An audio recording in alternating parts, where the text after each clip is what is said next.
While supposedly true accounts of spirits have been distributed by the media since the aforementioned apparition of one Mrs. Veal, allegedly true paranormal stories seem to be a staple of modern television. And programs showcasing investigations into the unexplained continue to draw viewers. One of the first of these programs was 1977's In Search Of. Host Leonard Nimoy guided viewers through investigations of mysterious subjects each week, from Bigfoot to the Bermuda Triangle, aliens to Atlantis, and yes, ghosts. What was it? And why did it come?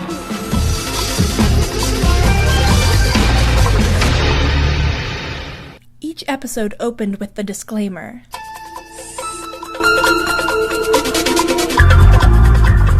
This series presents information based in part on theory and conjecture.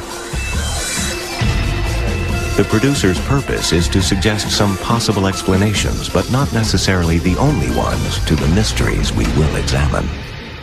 That the ghost wanders in its restless limbo until relieved of whatever its burden is. The best way to learn more about ghosts is to consult a ghost hunter. Today's ghost reality shows vary, but one of the most common types is the paranormal investigation show. In these programs, a group of investigators, or ghost hunters, spend the night in a supposedly haunted location and try to capture evidence of a ghostly presence. Gettysburg is a popular location for shows like these. Gettysburg, brother. Are you kidding me? It's amazing. Just the history and everything else. We're in Gettysburg, Pennsylvania. This is one of the most active paranormal hotspots in the world. On this episode of Haunted Collector. Welcome to Gettysburg, Pennsylvania. Terry and Brad, Gettysburg, Pennsylvania, on the battlefield, believe it or not. Most haunted live Gettysburg. Remember, in less than 2 hours' time, we are planning a seance at the Jenny Wade house right here in Gettysburg. Then there are medium shows. Mediums are people who can mediate communication between spirits of the dead and living people. I see dead people. They're all messed up looking. I speak to dead people. What's going on? I'm experiencing 20 to 30 deaths. He's angry, very, very angry. And they speak to me. Mankind has been trying to contact the other side since recorded history, but the practice of mediumship reached the height of popularity in the 19th century with the rise of spiritualism. Mediums claimed that spirits would possess them to communicate with those present, or that they could hear spirits and relay information. Some even involved seances with spirits materializing and speaking for themselves. But mediumship fell out of widespread favor with the investigations revealing massive amounts of fraud.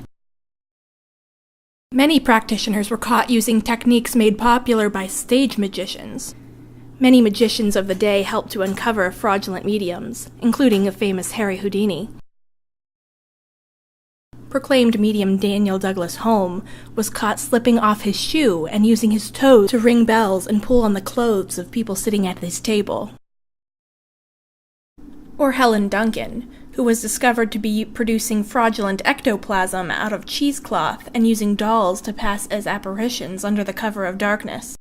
Several mediums have graced the television airwaves in recent years, and a great deal of controversy continues to surround the practice. She says, "This is how I want my parents to remember me. Always joking around or kidding around and dancing. Because that's the way I am on the other side." Are there those among us who can speak to the dead? Or are they all phonies with a gift for cold reading, the practice of picking up valuable information in what seems like idle conversation? Because it's like his hanging out with this family, this family's brought by this family. Okay. Yeah. Just know that they see this is their way of coming through and they're very excited to be able to do this for you. If any legitimate mediums do exist, they have to face the analysis of skeptics, like those who created this video from Ron Tebow and SciFake.com. Look, you don't have to acknowledge it. I don't care. I don't care if you believe in what I do. That's not what It was created to try and expose the star of Long Island Medium as a con artist. And anybody can easily predict the obvious observation that Caputo is about to foretell. Watch and listen to the perceivable. Somebody lost a spouse newly, and someone also lost a sister, and someone is also wearing the mother or grandmother's religious articles, whether if it's like a a miraculous medal, a cross, rosary beads, or they brought them with them. Who lost the spouse? I think I'm right. She is not referring to one person, and her question is generalized. Simply, Caputo's question is vague and probing at the same time. Another popular format for paranormal television series is to have witnesses to supposedly true supernatural experiences relay their stories in an interview. Today, the Johnsons are still trying to cope with their haunted lives. It's your worst nightmare. The situations they describe are paralleled by actors. Mom.